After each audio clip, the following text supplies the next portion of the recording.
entre nous. Avant de commencer, je voulais vous présenter les participants Ubisoft qui sont présents aujourd'hui. Donc, vous avez Franck Mestre, qui est directeur technique online pour l'ensemble des studios France chez Ubisoft. Bonjour. Vous avez Olivier Cadeau, qui est senior programmeur dans les équipes de Paris. Montpellier, ça commence Bonjour. bien. Et ensuite, nous avons Joël, qui est lead online depuis Paris. Voilà, bonjour. Voilà, et moi-même qui suis responsable RH au sein du studio d'Ubisoft Annecy. Avant de commencer, j'aurais voulu que vous puissiez vous présenter également et nous dire de quelle université ou école vous faites partie actuellement. Oui, donc bonjour. Donc moi c'est Alexandre et donc je suis à l'école d'ingénieur L'Annecy Caen en troisième année informatique. D'accord.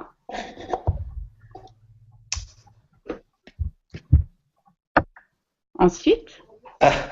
Bon, bah allons-y alors. Alors, je suis un camarade d'Alexandre Cros. Je suis aussi en troisième année à l'ENSI Caen, donc à Caen, école d'ingénieur, et je suis aussi en informatique. Bonjour. Bienvenue Nicolas. Bonjour. Bonjour. Merci. Bonjour, donc je m'appelle Yoran Lemanus, donc je suis aussi un camarade d'Alexandre et Nicolas en troisième année informatique. Et là il y a une alarme incendie, donc c'est très très drôle là dans le bâtiment.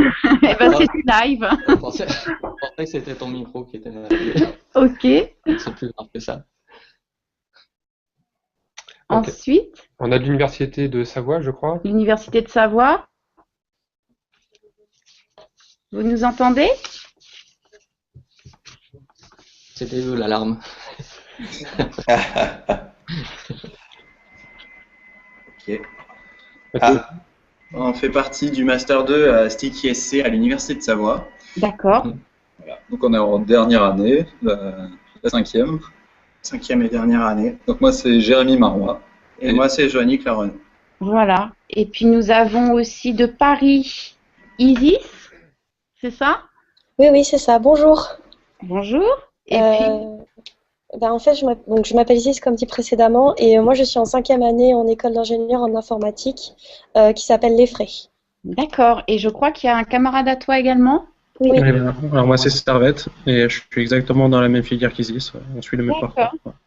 Ok. Et ensuite nous avons quelqu'un de Montpellier, Guillaume. Oui, bonjour. Bonjour. Donc élève d'Epitech Montpellier en cinquième année. D'accord.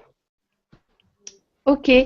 Écoutez, je crois qu'on s'est tous présentés. Donc, l'objectif en fait de ces échanges, c'est qu'on puisse vous permettre de découvrir les métiers de la programmation au sens large et effectivement des experts dans tout ce qui est du domaine du online et bien évidemment tout ce qui est le fonctionnement d'Ubisoft, les différents studios et les différents métiers qui peuvent s'offrir à vous. Donc, qui de vous se lance dans les premières questions? Allons-y. Pour commencer, vous avez cité les trois personnes qui sont là. Qu'est-ce que vous faites exactement au sein du studio? Alors, c'est vaste. C'est vaste, en quelques mots.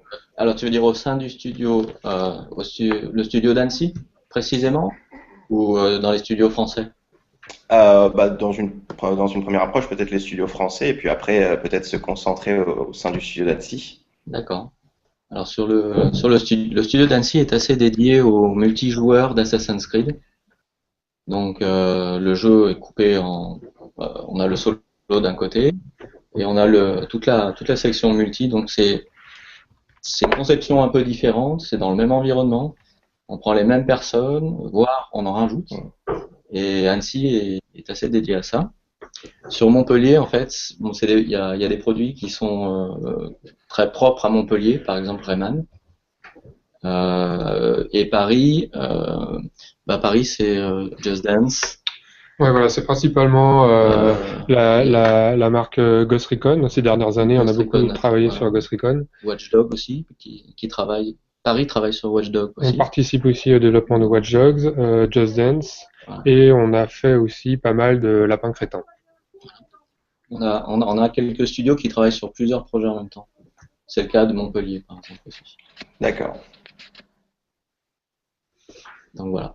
C'était niveau des projets que tu avais ta question ou tu voulais qu'ils te parlent plus particulièrement de leur rôle et de leur métier? Bah déjà, bon, on a fait le tour des projets, donc moi c'était plus particulièrement des métiers parce que bon, c'est là qu'on est intéressé nous en informatique. Donc allez-y. Donc, je peux prendre le relais? Ouais, Donc, vas-y. par exemple, moi je suis ingénieur développement online et donc je travaille sur en fait deux facettes. Une facette c'est la création des services en ligne pour les jeux. Donc, ça consiste à connecter les jeux sur console, par exemple, à Internet, à Facebook, etc. Avoir des scores partagés par tous les joueurs que tout le monde peut voir. Ça, c'est une facette. L'autre facette, c'est les jeux multijoueurs. Tout ce qui concerne le jeu en compétition, coopération, à distance. C'est le genre de choses sur lesquelles je vais travailler. Et comme je suis dans l'équipe ingénieur, j'ai aussi travaillé avec les programmeurs gameplay qui, eux, vraiment sont sur les règles du jeu. Donc on travaille en étroite collaboration. Voilà. Et puis alors pour préciser, en fait, donc sur le dernier Just Dance 2014, je travaillais avec Olivier. Donc Olivier travaillait avec son équipe depuis Montpellier et moi depuis Paris. Donc j'avais un rôle pas seulement de programmation, mais aussi d'organisation, puisque un jeu comme Just Dance, ça représente 350 personnes, une bonne quarantaine de programmeurs. Et il y avait pas mal de coordination à faire entre plusieurs studios, donc entre le studio de Montpellier, Annecy avec Franck, qui est notre directeur technique online, donc qui amenait son expertise dans ce domaine-là. Et on travaille aussi avec d'autres studios en Europe, notamment à Newcastle et Bucarest. Et il y avait aussi la collaboration et donc de la coordination à faire avec eux.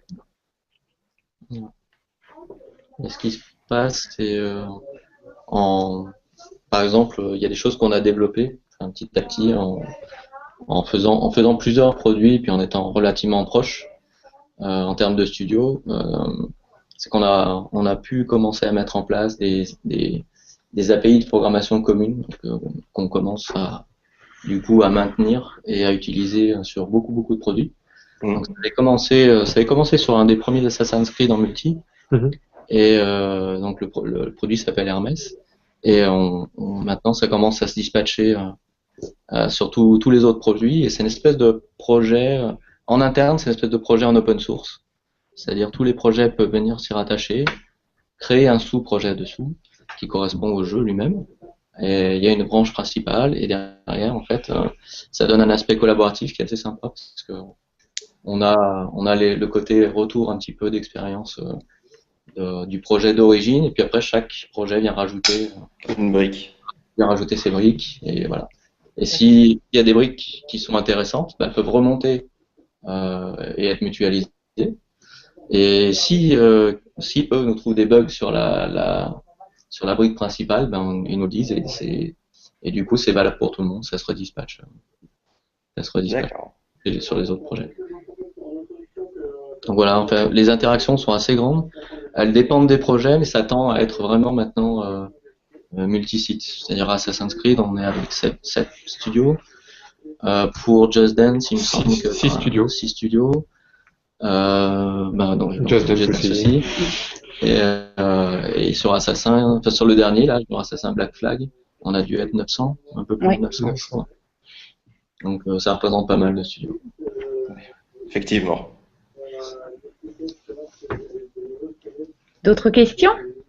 Oui, je voudrais rebondir en fait sur ce que vous venez de dire par rapport justement comme quoi Brotherhood était principalement développé, avait principalement été développé à Annecy. Est-ce que du coup dans la plupart de vos jeux, dès qu'il y a une partie online, ça va être complètement développé à part du jeu? Je pense par exemple à Rayman Legends où il y a toute la partie solo et tous les défis hebdomadaires et journaliers. Est-ce que c'est développé complètement à part ou c'est au sein du même projet? Alors, je peux répondre pour Rayman Legends, puisque c'était à Montpellier. Effectivement, c'était dans l'équipe en interne que c'était développé. Il n'y a pas eu de séparation, on donne à un studio le travail sur le petit joueur. Donc là, c'était intégré. On collaborait avec d'autres studios pour certains aspects du jeu, mais pas pour ces parties online. Donc l'équipe, en fait, en interne, a participé aux compétitions. Et de plus, on avait aussi un retour quand le jeu est sorti sur ce que les joueurs faisaient. Et l'équipe de développement suit vraiment ce que que font les joueurs, les meilleurs scores, etc. Ils participent aussi. On peut jouer contre les développeurs quand on joue à une compétition en ligne de Rayman. Oui, voilà. En général, il n'y a pas de raison particulière d'avoir une équipe online séparée du reste de l'équipe moteur. Les programmeurs de l'équipe online souvent font partie aussi de l'équipe moteur plus globale. Et ils ont par contre une spécialisation et donc vont travailler dans un domaine bien particulier. D'accord, merci. Moi, j'avais une question, c'est que vous gérez des projets qui sont sur 7 pays différents ou même plus apparemment. Comment vous faites pour gérer des projets d'une telle envergure? Alors, En termes de collaboration entre voilà. studios, tu veux dire? En fait, la Comment structure. vous arrivez à coordonner tout le monde pour que on se marche pas sur les pieds, que tout s'intègre bien, etc. Et, en fait, globalement, ce qui se passe, même si on est dans enfin, donc il y a normalement 25 studios, je crois, au Oui, total. on a 25 studios. Donc, ce qui se passe, c'est que nous, enfin, je prends un exemple sur Annecy. On a des systèmes de visioconférence. Toutes les filiales sont sous vidéoconférence aussi. Et on peut avoir en fait chacun, en fait, à travers nos PC ou à travers nos outils. Donc on peut avoir accès à des discussions instantanées avec n'importe qui. On n'a pas de limite au niveau communication. Si on veut parler avec quelqu'un, par exemple, et genre faire un point, ça prend 10 minutes. Que la personne soit à côté ou que la personne soit à 2000 km, ça pose pas vraiment de problème. On a l'infrastructure qui nous permet de faire ça. Et les outils de communication, eux, sont aussi là pour savoir si... Enfin, ça dépend. C'est par catégorie, c'est-à-dire on a des catégories d'outils qui nous permettent d'avoir des images de vraiment super qualité quand on en a besoin. Mais après, sinon, pour dialoguer avec les personnes et s'organiser, tout est décentralisé, c'est-à-dire en gros, tout est placé sur des serveurs et c'est mutualisé. Tout le monde est synchronisé sur les tâches de chacun. Il n'y a pas de vraie distinction par site. C'est pas évident d'en trouver. Enfin, Alors, ce qu'on utilise en langage aussi, en général, c'est l'anglais. On a l'anglais qui est le langage obligatoire puisqu'il va nous permettre de pouvoir dialoguer avec n'importe qui. Donc que ce soit à Chengdu ou alors quelqu'un qui est à Malmö en Suède, on parle anglais.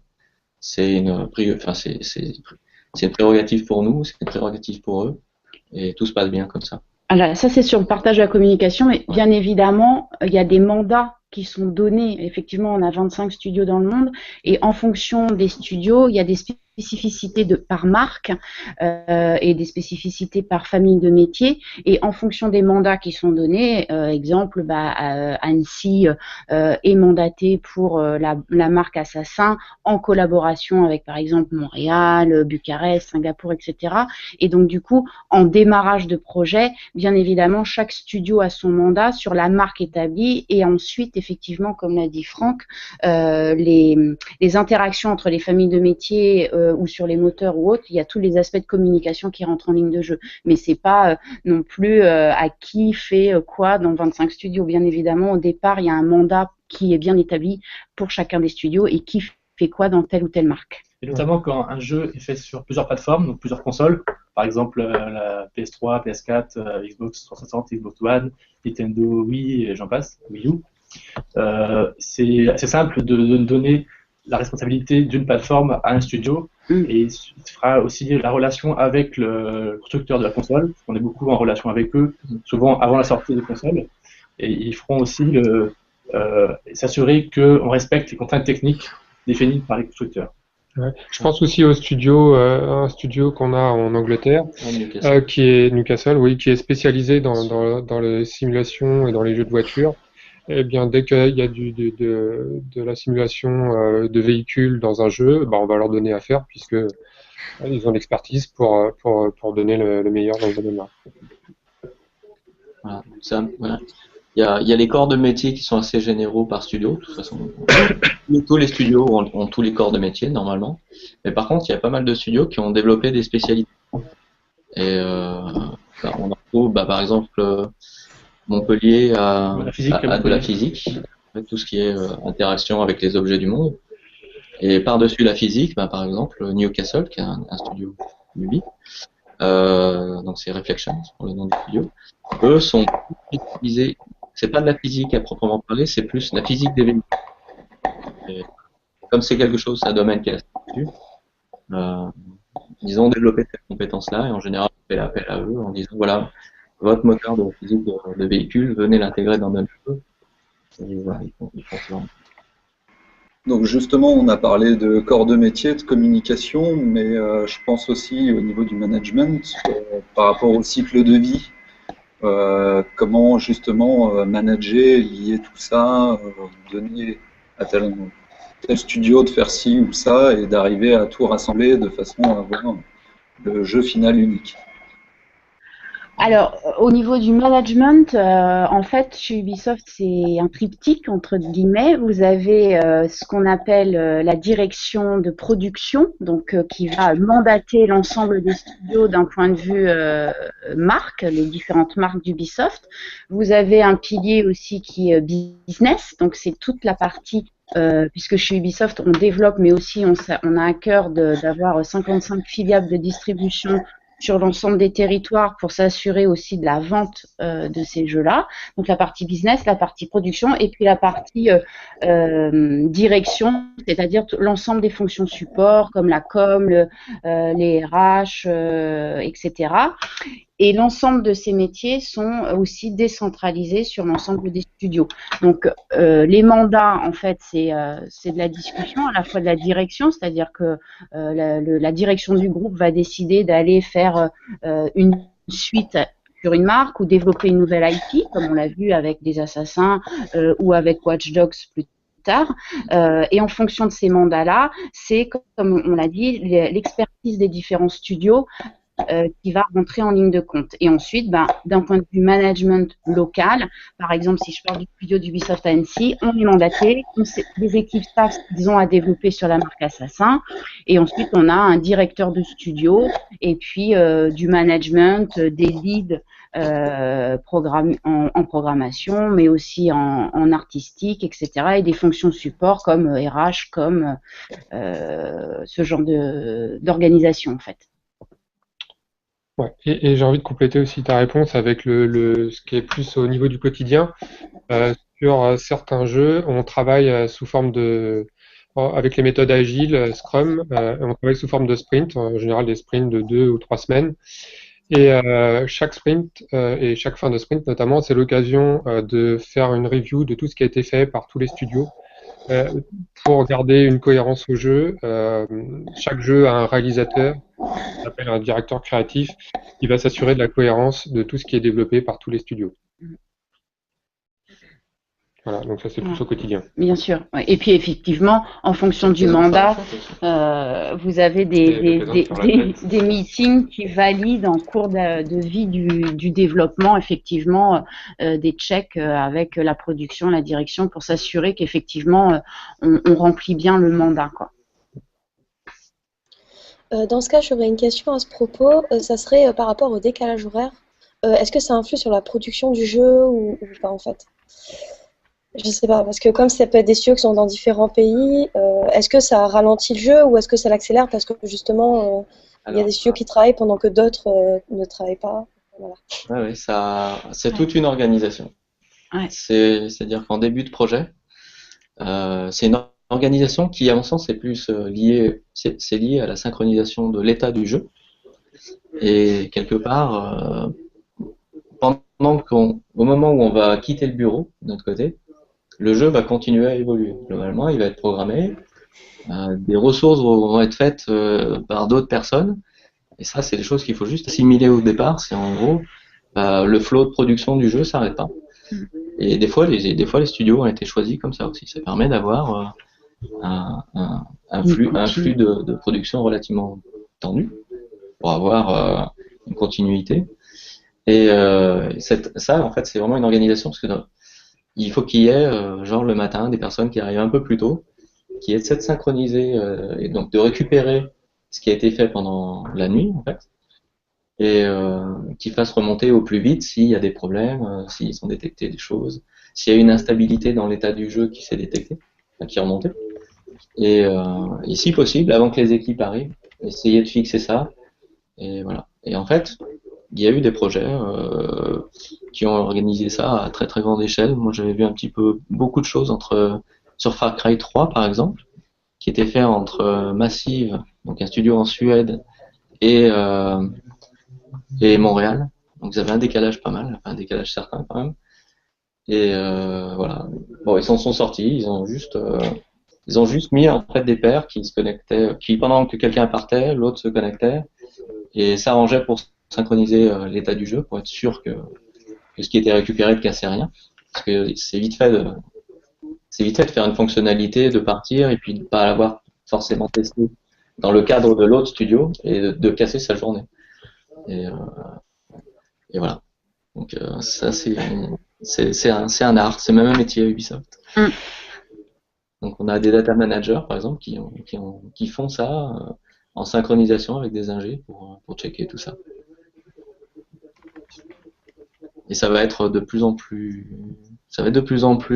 important avec avec les next-gen, où les volumes de data sont beaucoup plus gros.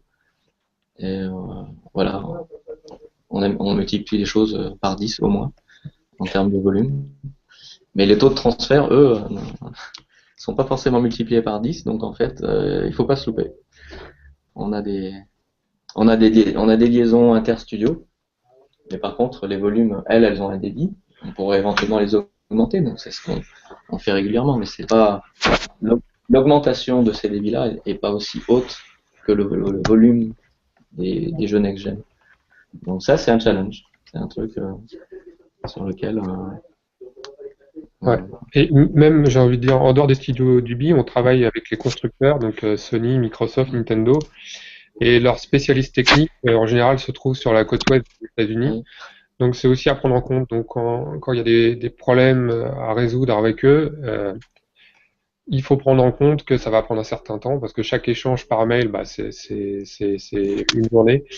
Et il faut bien penser, anticiper en amont les questions à leur poser pour avoir le temps de résoudre les problématiques. Et parfois, ça va jusqu'au Japon et ça va être traduit en japonais avant de... Oui, alors ça, c'est les réunions les plus exotiques, puisque les Japonais ne parlent pas anglais, donc ils ont un traducteur, et on a déjà eu quelques réunions épiques avec eux. Ça fait il n'y a pas longtemps avec la Xbox One, où on a eu un appel pendant 15 jours, tous les soirs, sachant que chez eux c'était tous les matins à 9h30, donc c'était tous les soirs vers les 6h30, un appel de synchronisation de l'état de la version du jeu. Voilà, donc Microsoft nous demandait où est-ce qu'on en était, est-ce qu'on avait détecté des choses qui pourraient être de leur côté, ou alors de notre côté, et puis voilà. Donc, ça nous a permis de boucler ça assez rapidement. Et des fois, on n'échappe pas au déplacement physique. Ça, c'est un truc. Il y a des moments où, par exemple, là, comme dans ce studio, on est dans le groupe, le studio ils ont fait le jeu multijoueur le premier. On a acquis une mini-expérience qu'il va falloir qu'on exporte sur les studios qui vont en avoir besoin sous peu. Donc tous ces retours d'expérience-là, c'est des gens qui partent à gauche, à droite, qui passent une journée ou deux en expliquant voilà, ça marche comme ça, si vous voulez éviter tel ou tel piège, c'est comme ça, etc.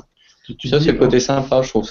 Mais tu dis on n'échappe pas, mais pour moi, c'est une chance aussi de se déplacer, d'aller voir comment travaille les gens. Je trouve ça, c'est bien. Enfin, sachant qu'Olivier adore ça.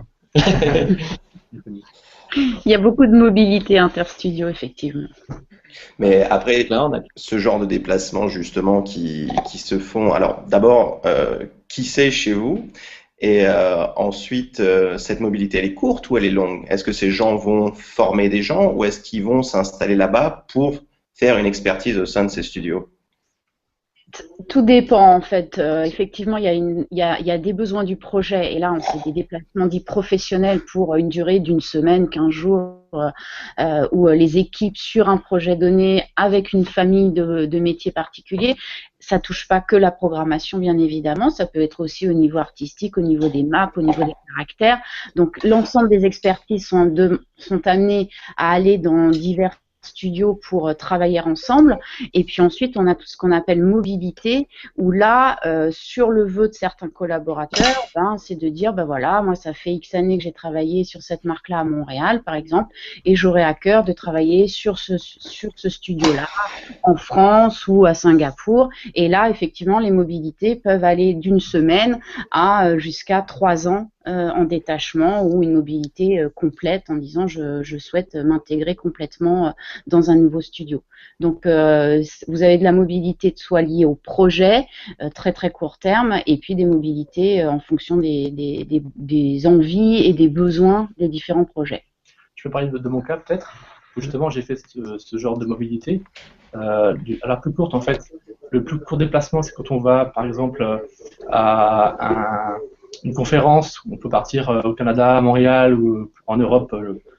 J'étais allé par exemple en Allemagne à Düsseldorf pour rencontrer d'autres personnes qui travaillaient dans le jeu online en Europe. Donc ça durait 2-3 jours. Plus récemment, je suis parti travailler une semaine à Bucarest, donc en Roumanie, pour terminer Just Dance 2014 sur une plateforme particulière. Et puis plus long, l'année dernière, j'ai eu l'opportunité de partir travailler 6 mois en Angleterre, à Newcastle, donc chez Reflections, pour faire un projet de A à Z. Donc voilà pour moi les 3 éventails de déplacements possibles, du plus court au plus long, et à chaque fois c'est des expériences vraiment intéressantes. Tout dépend du mandat qui est donné en fait, au déplacement. Voilà, puis tout dépend des souhaits de chaque collaborateur. D'accord, ok. Bonjour, j'aurais une question. Quel est le jeu où vous possédez le plus de joueurs instantanés? Et aussi, comment vous gérez le nombre de serveurs par continent? Et quel est le coût en moyenne de ces serveurs? C'est une question. Merci. Une question pour moi? Oui. Le nombre de jeux actuellement avec le nombre de personnes, le nombre de connexions concurrentes, c'est Assassin's Creed actuellement. Et on a eu un Far Cry 3 qui est venu chatouiller Assassin's Creed en termes de connexion concurrente. Je parle de jeux console. D'accord. Ouais. Dans les deux dernières années, Assassin's Creed 3 on a eu beaucoup, Révélation aussi, et mais Far Cry 3, en fait bon le plus haut ça a été Assassin 3, et donc là, moi, j'étais pas encore directeur technique, j'étais le lead online sur Assassin 3, je connais un peu. Et c'est celui-ci qui a eu le plus de connexions. Mais apparemment, là, Assassin Black Flag est bien positionné pour battre le record des 3. Et voilà. Après, pour les quantités, je sais pas si on peut les donner comme ça, mais on prend un assassin, genre Assassin 3, on est à peu près à 240 000 connexions simultanées. Alors on a les connexions simultanées sur le solo, puis on a les connexions simultanées sur le multi. Donc le solo, en fait, donc c'est des personnes qui sont en train de jouer seules, mais qui sont malgré le fait qu'elles sont seules, elles ont des expériences connectées avec leurs amis, donc elles partagent certains éléments de design, donc elles partagent des quêtes, des choses comme ça. Et donc elles sont connectées. Donc pour nous, elles comptent. Voilà. Et pour le multijoueur, donc là c'est une catégorie assez spéciale quand même de joueurs. On est plus de l'ordre de 20, 21 000, enfin dans les 20 000 connexions concurrentes. Donc qui ont par contre un niveau d'interaction beaucoup plus intense, puisque là on les met directement en relation. On fait une phase qui s'appelle le matchmaking, on les met en relation, et puis derrière eux génèrent énormément plus de données qu'un joueur solo. Alors quand je dis générer des données, c'est par exemple des entrées dans des leaderboards. Voilà. Donc, le genre de ratio d'activité sur ce jeu. Le chiffre que je donne là, c'est sur une plateforme. Voilà. Ouais, et Enfin, c'est la tout à fait. plupart de notre infrastructure est gérée donc par une grosse équipe qui se trouve à Montréal et dans le monde entier. Ils vont faire de l'administration réseau, des architectes réseau. Ils gèrent notre infrastructure et la plupart de nos serveurs de jeu se trouvent à Montréal. Et maintenant, de plus en plus, Et également. on a deux gros digital centers. On a le Montréal Digital Center et Paris Digital Center. Mais aussi, je voudrais ajouter que parfois on utilise du cloud pour permettre par exemple, accéder à des fichiers ou même envoyer des fichiers. Quand on partage des vidéos dans Just Dance, par exemple, elles sont envoyées sur le cloud et ça permet aussi de les répartir facilement dans le monde entier. Et en termes de coût, du coup, vous m'avez dit 2000 personnes sur un seul serveur. Ça représente quelle somme? Quand on a combien de personnes sur un seul serveur? Le coût. Ah, le coût. Oula, c'est difficile de donner un coût comme ça parce qu'un seul serveur. Ce qu'on essaie de faire, c'est que les serveurs ne soient pas utilisés que pour un projet. Donc, on essaye de mixer les serveurs et puis après d'adapter leur capacité. Du coup, ça permet de baisser la capacité quand un jeu arrive en fin de vie. Mais on veut quand même qu'il y ait une activité online sur ce jeu-là, parce qu'on n'arrête pas, on n'arrête jamais. Et on veut donner la priorité à un jeu qui vient de sortir. Donc donner un coût à ça, c'est pas évident, parce que ça se répartit sur plusieurs projets, à vrai dire. Pas évident.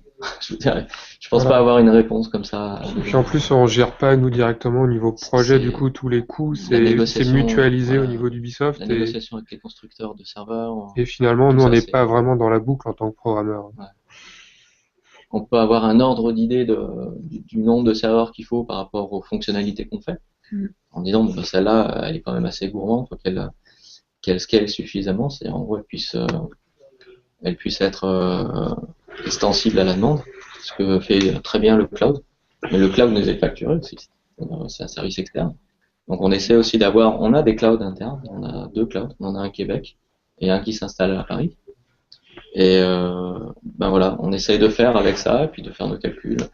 C'est plus, ça on confie, enfin tout le côté optimisation de du meilleur centre d'hébergement, de la meilleure plateforme entre Paris et Montréal, ça c'est le travail d'une section à Ubisoft qui s'appelle GNS. Et ils font ça tout le temps, ils viennent nous voir pendant tous les projets, tout le long du projet. Ils font des réunions régulières, ils nous demandent voilà c'est quoi vos besoins, etc., etc. Ça leur permet de maintenir et puis de voir si à un moment donné on commence à être un peu plus gourmand que la normale et éventuellement de nous envisager sur un autre data center plutôt que par exemple Montréal plutôt que Paris ou d'exporter une section sur le cloud parce que bon on sait qu'à un moment donné on aura un pic de connexion très fort et le cloud permet de faire ça très bien et puis après en fait on reviendra sur des parties beaucoup. Enfin, le pic sera parti et on aura une activité beaucoup plus basse. Et là, on peut déporter ça et remettre ça chez nous. Voilà. Alors moi j'aurais une petite question en fait à savoir vis-à-vis des jeux en ligne en fait, les multijoueurs en ligne en fait, je voulais savoir si Ubisoft travaillait sur la possibilité de jouer sur des plateformes différentes mais dans une même partie en ligne.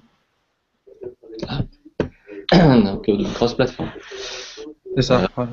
C'est une demande. Alors c'est une demande des constructeurs pour la nouvelle génération. Mais vous verrez jamais une PS4 jouer contre une Xbox One. Par contre, ce que vous verrez très certainement, c'est ce qu'on appelle nous du companion gaming. C'est tablette versus le jeu.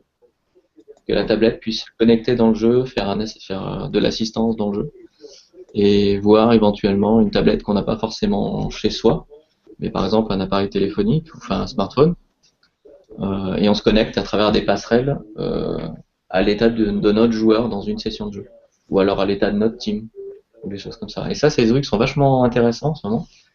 On s'éclate pas mal à essayer de faire des prototypes sur faire ce genre d'interaction. Et parce qu'il y a plein de choses à faire. C'est pas mal. Ouais. Et alors si déjà une Xbox One et une PS4 se connecteront jamais, c'est pas qu'on ne veut pas, au contraire, on aimerait bien, mais c'est plutôt des contraintes constructeurs. Par contre, ce qu'on voudrait essayer de faire dans le futur, c'est au moins, enfin, dans le futur même très proche, c'est toutes les consoles d'un même constructeur, de pouvoir les connecter ensemble. Donc une Xbox 360, une Xbox One ou une PS3, une PS4.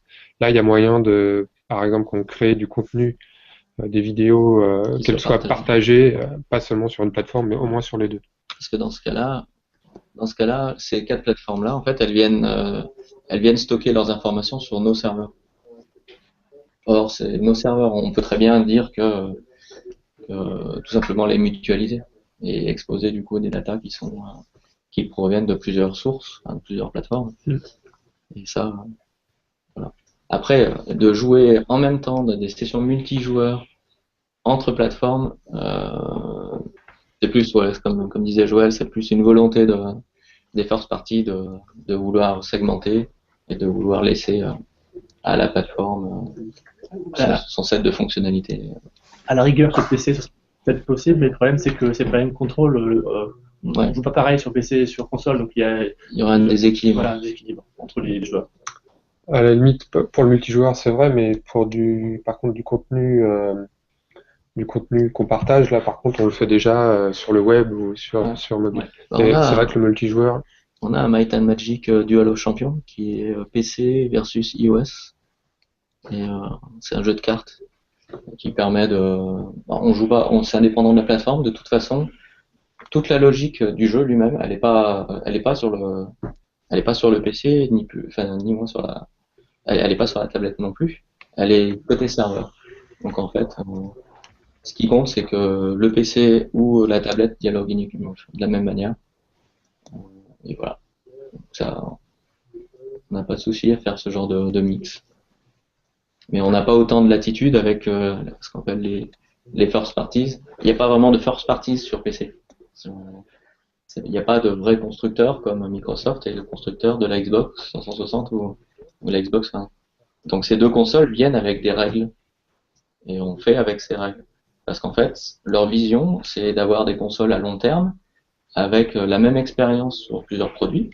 Donc en fait, ils nous donnent en fait des guidelines, un set de règles à respecter pour que d'un jeu à l'autre, on s'y retrouve, on soit pas, on n'ait pas fait une intégration d'interfaces graphiques différentes. Voilà, et on a exactement la même chose avec la PlayStation 3, la PlayStation 4, et ça depuis. Bon, c'est des choses qui font partie de la conception d'un jeu. À chaque fois qu'on fait une fonctionnalité, il faut qu'on vérifie qu'elle soit compliante avec les guidelines des constructeurs. D'accord. Et par exemple, est-ce que les constructeurs, est-ce qu'il y a d'autres problématiques liées aux constructeurs et aux jeux en ligne comme ça? Autre que l'impossibilité de jouer cross-plateforme.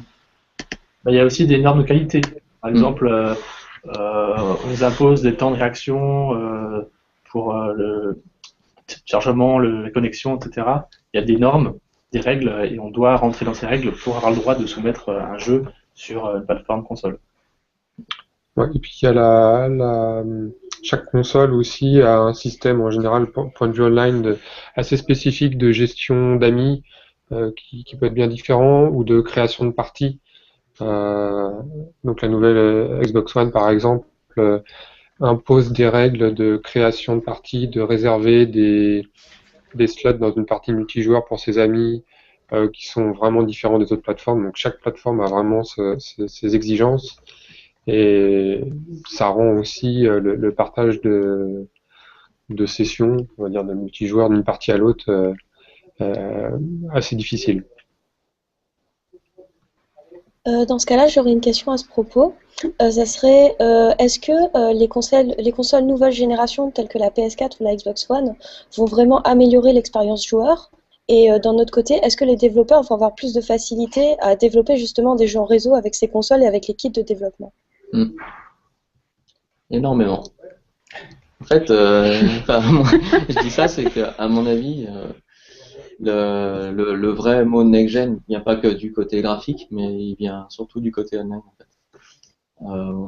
On a certains constructeurs, par exemple, qui nous donnent là l'opportunité d'avoir des serveurs dédiés. C'est-à-dire, en gros, quand on lance une partie, la principale problématique, c'est quand on crée une partie en réseau, eh bien, quand celui qui a créé la partie part, en fait, tous les objets qu'on répliquait, donc son personnage, en fait, ces objets-là, si on veut les conserver dans la partie, il faut les migrer chez quelqu'un d'autre, puis quelqu'un d'autre, puis quelqu'un d'autre, puis quelqu'un d'autre. Et des fois, ça peut se passer mal. Donc, ça s'appelle la host migration.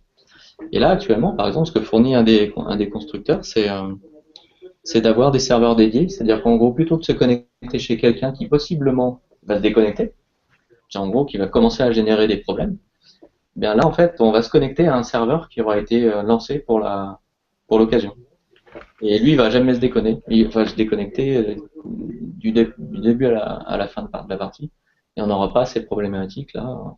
Donc, côté expérience de jeu, là, on franchit un cap qui est carrément plus sympa. Et ce qu'ils fournissent aussi, c'est de quoi avoir plein de services côté serveur, genre stockage, du calcul, la possibilité de faire du calcul. Donc globalement, côté serveur, faire stocker les replays, faire du calcul par exemple pour les IA, ou déporter des calculs côté serveur qu'on n'a pas envie de faire côté client. Donc tout ça, on a ça en plus. Et là, on a juste ça là maintenant. C'est en gros, on commence à avoir un ordre d'idée de comment s'en servir. Et maintenant, c'est une espèce de petit cadeau de Noël à déballer, hop. Et puis allez-y, amusez-vous avec ça. Et ça, c'est pas mal. Ça, c'est bien. Ouais. Je pense qu'aussi, en plus de la partie technique, les constructeurs ont tendance maintenant, avec la nouvelle génération, à changer aussi leurs règles. Avant, les consoles de jeu étaient assez repliées sur elles-mêmes. Ils avaient leur propre écosystème et c'était assez difficile d'en sortir. Maintenant, ils essaient de faire la promotion, le partage de tout ce qui se fait dans le jeu, de pouvoir l'exporter en dehors du jeu. Avant, se connecter au réseau social depuis la console, c'était juste pas possible. Bon, maintenant, ils vont l'encourager. Donc, l'écosystème a tendance à s'ouvrir. Par contre, j'ai envie de dire à très très très court terme, là, cette année, c'était par contre beaucoup plus de travail que moins de travail, puisque au lieu de supporter que les anciennes consoles, il a fallu faire du développement à la fois sur les anciennes consoles et les nouvelles. Donc cette année, c'est une année assez chargée avec 6 plateformes, 2 pour chaque constructeur principaux, donc beaucoup de travail. Là, ça c'est ce qu'on appelle faire des produits de launch de console, dans nos termes. C'est en gros, la console sort et on est un des produits de la console. Et le truc un peu rigolo,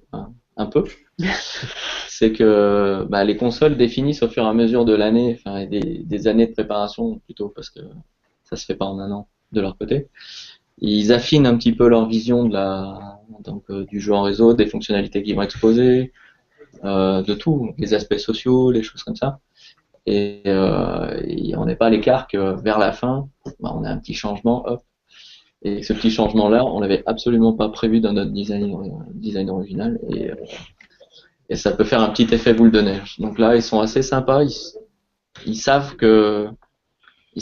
l'impact de ce genre de choses, de ce genre de requêtes. Donc ceux qui peuvent, et ceux qui peuvent vraiment pas faire la modification, bon, il y a des exceptions qui sont accordées. Mais c'est vraiment que dans cette période-là de lancement de la console.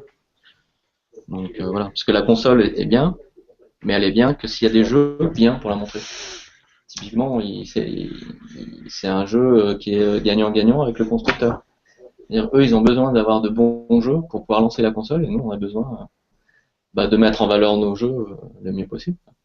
Il y a une chose que j'aime bien sur les nouvelles générations, c'est que les constructeurs ont mis l'accent sur la vitesse de démarrage par rapport aux années précédentes, et ça bénéficie aux jeux dématérialisés. En fait, quand on a des jeux avec du online, on peut voir un peu comment répondent les joueurs à ce qu'on fait, et on peut adapter le jeu en conséquence en le patchant.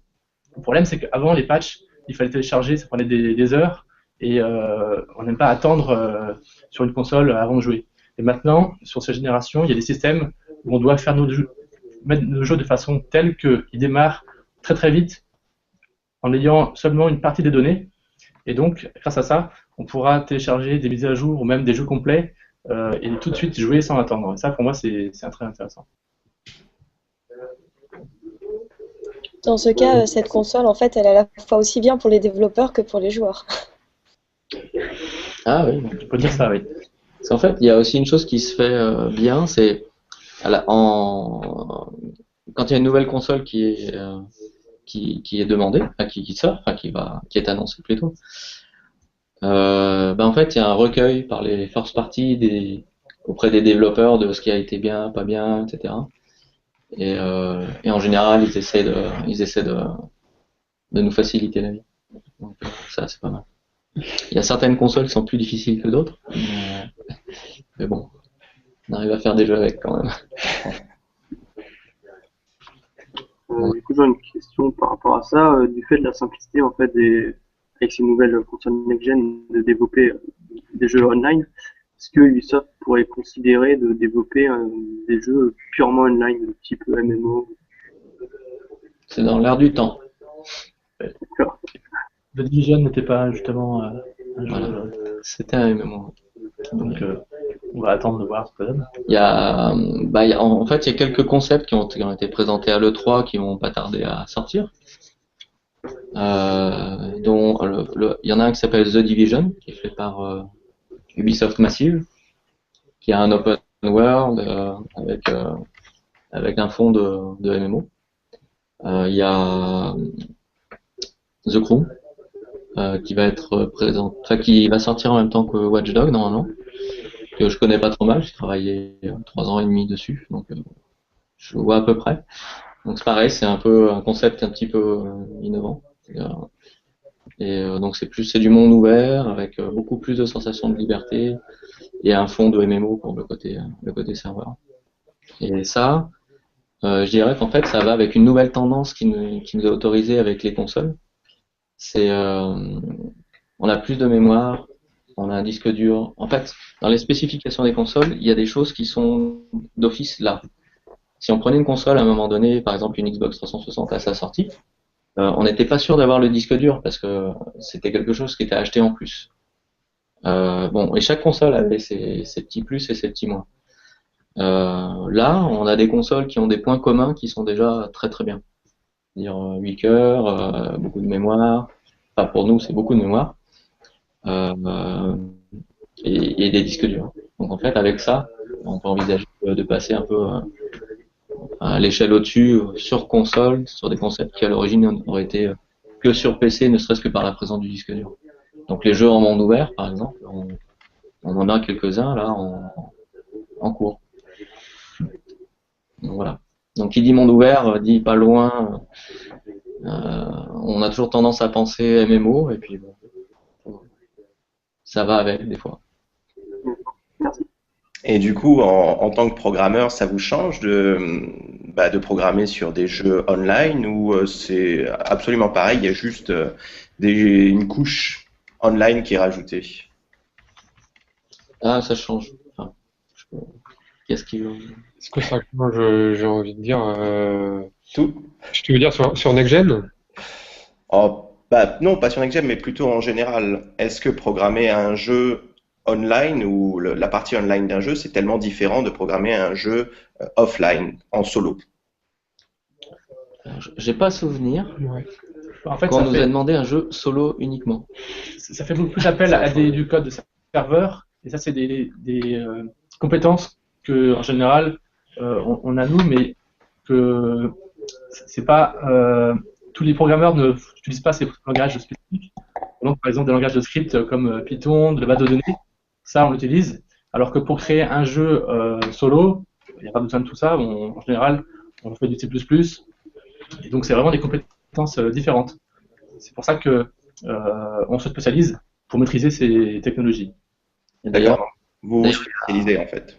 Il y a une chose qui est intéressante à savoir, c'est que on commence à avoir des partenariats avec des universités, mais parce que globalement, en fait, on a énormément d'étudiants qui, on pense, partent dans des filiales plutôt d'entreprises traditionnelles, genre dans l'industrie, alors qu'en fait, les compétences requises pour faire du jeu vidéo sont pas forcément d'avoir été d'être tombé dedans tout petit et voilà. Donc s'il y a des affinités pour le jeu vidéo, faut pas hésiter à aller regarder sur les sites, donc comme le site de la FJV, donc c'est l'Agence française du jeu vidéo, ou nos sites, donc Ubisoft Group, c'est ubisoftgroup.com, et pour voir en fait s'il n'y a pas quelque chose qui vous correspond. Parce qu'en fait, faire de la physique en entreprise, plus pour des solutions industrielles, et faire de la physique dans le jeu vidéo, il y a très peu de différence. C'est-à-dire on a toujours affaire aux mêmes outils, c'est un peu plus virtuel dans certains cas, on est d'accord. Et par contre, il faut avoir cette même formation d'origine pour pouvoir faire ça. Et bien pour le online, c'est la même chose. Et voilà. Et on a pas mal de corps de métiers qui sont comme ça. Ouais. En plus des langages différents, il y a des technologies aussi que les programmeurs online peuvent du coup travailler avec. D'ailleurs, pas que les gens online, mais aussi les gens qui font les programmeurs qui font les outils. C'est tout ce qui est base de données. Donc, on utilise des bases de données traditionnelles, relationnelles, comme MySQL, mais on utilise aussi maintenant des bases de données non relationnelles, qui va nous permettre de faire des nouveaux game design. Je pense notamment à la base de données NoSQL Redis, qui est une base de données très rapide, clé-valeur, et qui permet de faire, par exemple, des leaderboards, des classements en temps réel. Tu penses au World on Floor, je crois. Voilà, je pense au World on Floor et notamment au classement communautaire. On va partager la communauté en deux, filles contre garçons, amateurs de spaghetti contre macaroni, et en temps réel, on va faire les calculs de leur score, on va les agréger.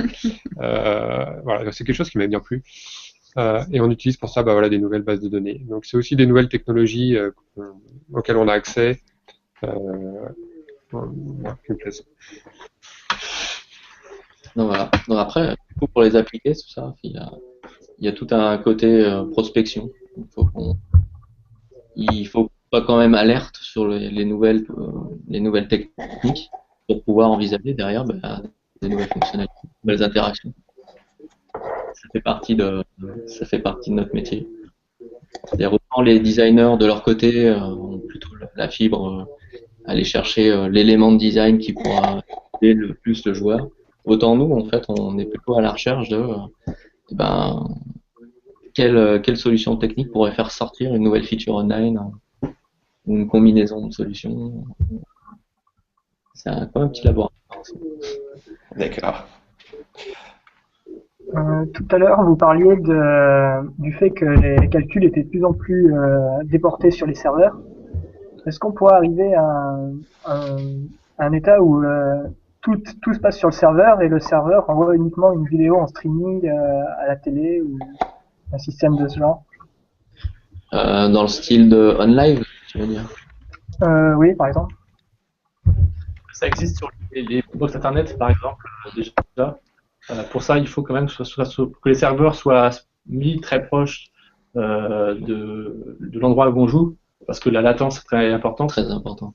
Et si on a une latence très élevée, ça devient désagréable de jouer. Il n'y a pas de réponse assez rapide, mais ça se fait déjà. Et dans certains pays, il y a des abonnements pour accéder à un catalogue de jeux, comme ça, sur une télévision et un petit boîtier.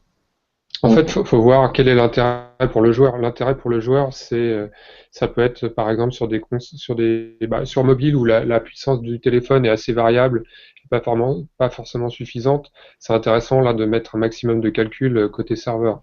Sur des consoles puissantes comme la PS4, Xbox One, faut voir ce qui est intéressant de mettre dans le cloud et ce qui est intéressant de garder en local. Faut voir aussi l'intérêt du joueur. Donc ça existe, mais je pense que les deux continueront à exister. Mais le genre d'architecture où on va tout déporter sur le serveur, est-ce que ça va réellement correspondre à quelque chose de bien pour les joueurs? Parce que finalement, si on déporte tout sur le serveur, ce qui va se passer, c'est qu'un mec qui n'a pas de connexion ne pourra plus jouer. Voilà, c'est l'effet de bord. Voilà, ou celui qui est avec sa communication 3G et un forfait avec de la data limitée, c'est aussi un problème. C'est des choses qu'il faut qu'on évite.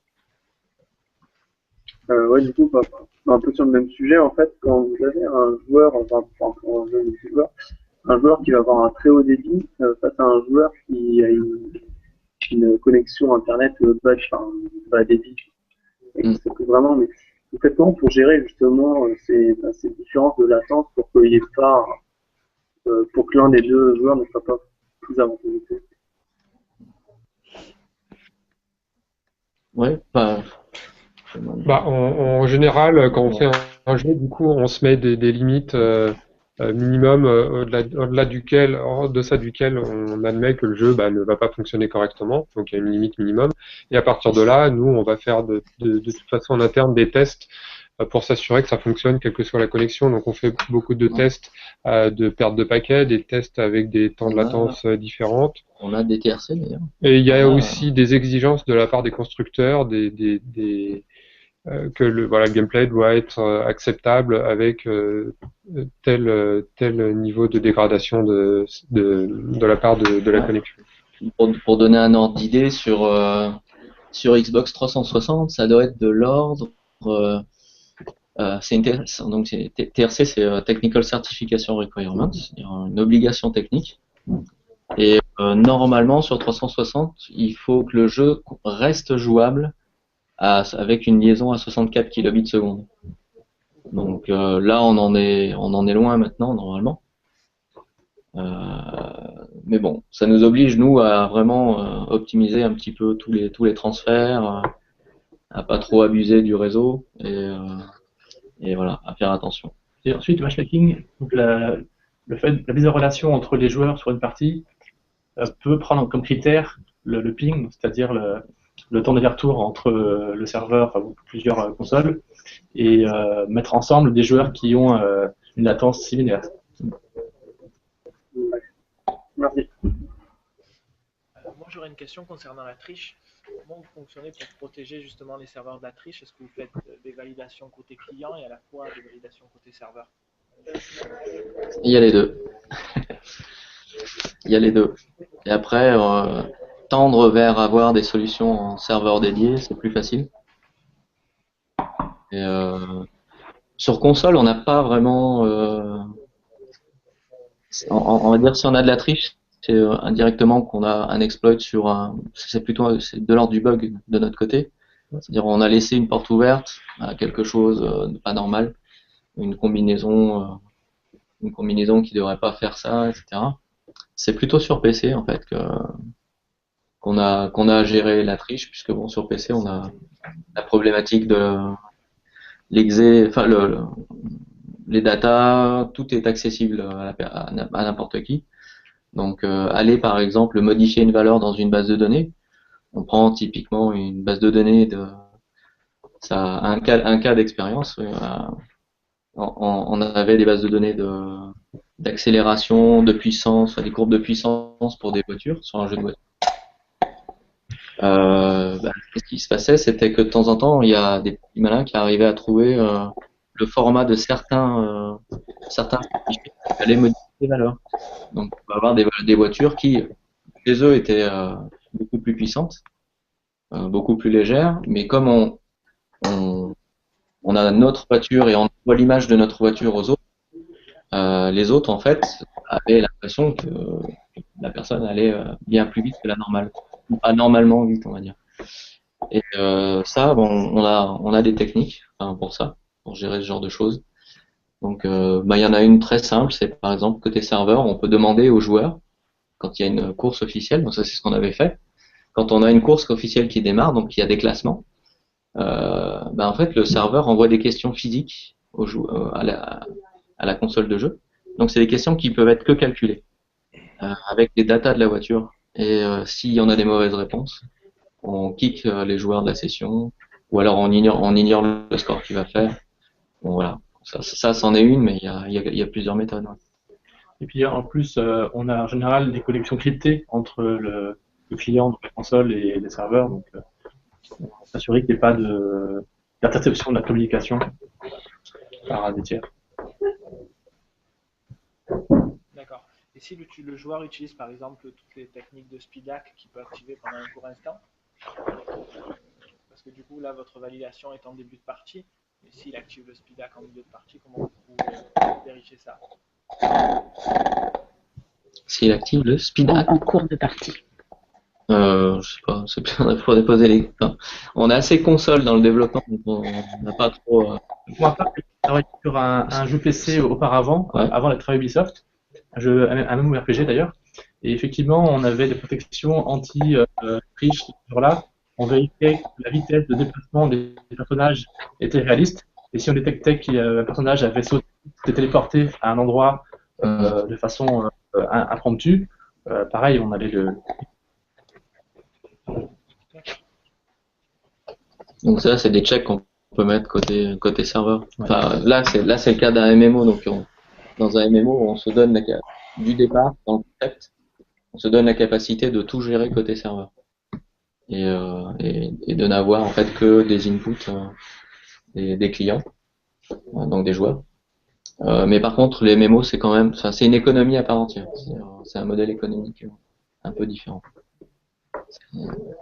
Soit c'est par abonnement, soit c'est par free-to-play. Et voilà. C'est une conception de jeu un tout petit peu différente. Et ça tente Ubisoft, le MMO? Le MMO à proprement parler, je veux pas dire. D'accord. Pourquoi pas?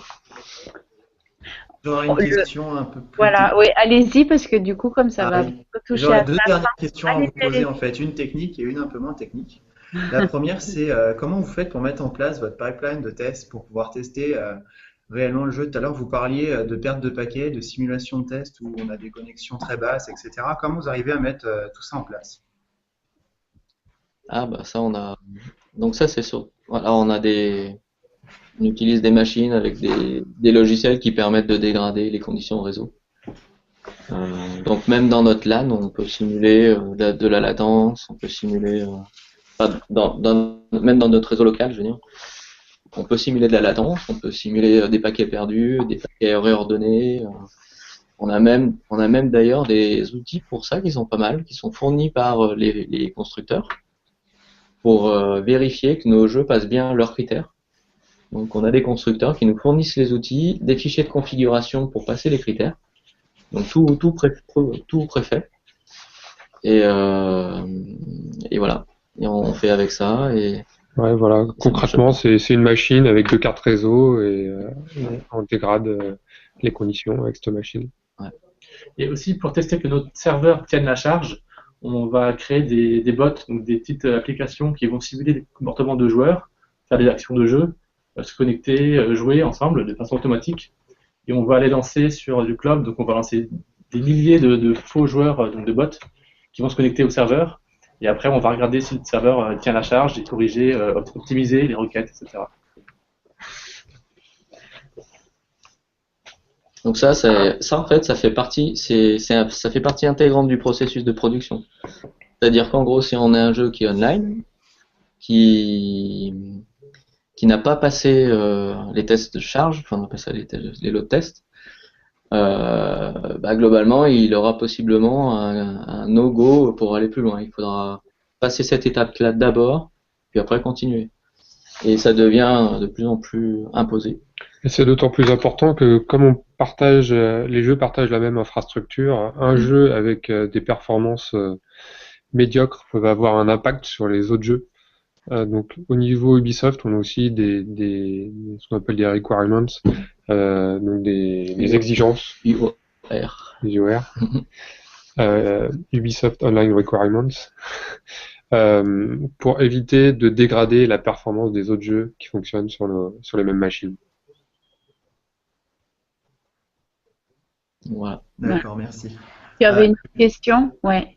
Oui, la dernière question concernait plutôt les sous-filiales d'Ubisoft. Comment vous venez à créer ces sous-filiales? Qu'est-ce que tu entends par sous-filiale? Par exemple, je pense à Blue Byte, ou à tout à l'heure vous citiez Ubisoft Massive. Alors, en fait, c'est pas des sous-filiales, ça fait partie des studios Ubisoft. il y a ce qu'on appelle Studio First et Studio Third. Voilà, de c'est-à-dire studios qu'il y a des tiers. studios qui sont intégrés à Ubisoft en tant que production interne, Ubisoft, des collaborateurs Ubisoft, et puis après on a des partenaires tiers qui font pas partie intégrante du staff, mais qui développent pour nous certaines IP. Je sais pas si c'est Genre Ivory Ça Tower. répond en partie à ma question, oui. voilà, genre Ivory Tower avec The Crew, ce genre de studios qui ne font pas partie du groupe Ubisoft, mais qui collaborent très conjointement avec nous. Au jour le jour, ça change. En fait, Mais ça change. ça change pas grand-chose Non. parce qu'ils ont ils ont le même accès à notre sous-réseau. Mm. Donc, ils ont tout, la vidéoconférence, tout est lié. Toutes les bases de données, enfin les bases de sources sont toutes liées. Mm. Et d'ailleurs, ils utilisent les autres studios. C'est-à-dire, par exemple, on a beaucoup de sous-traitance graphique en Chine, et parce qu'on a des studios très performants là-bas. Et ils les utilisent aussi, et c'est dispatché aussi entre Newcastle, par exemple, qui s'est spécialisé sur la PlayStation 4. Ouais, voilà. Après, c'est une histoire de répartir les meilleurs métiers aux meilleurs endroits. Et quand il y a des spécialistes, ils essaient de travailler avec les spécialistes par site.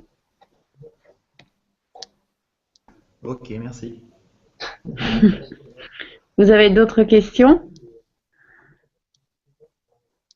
Oui, je vais en avoir une. Justement, on parlait tout à l'heure j'ai perdu mon mot, de participation d'Ubisoft au sein des universités et autres. Moi et Johnny, par exemple, là, on va finir notre master, et donc rentrer dans le monde professionnel. Et moi, je pense que, par exemple, on pourrait être intéressé par qu'est-ce que le profil d'un développeur on live, par exemple.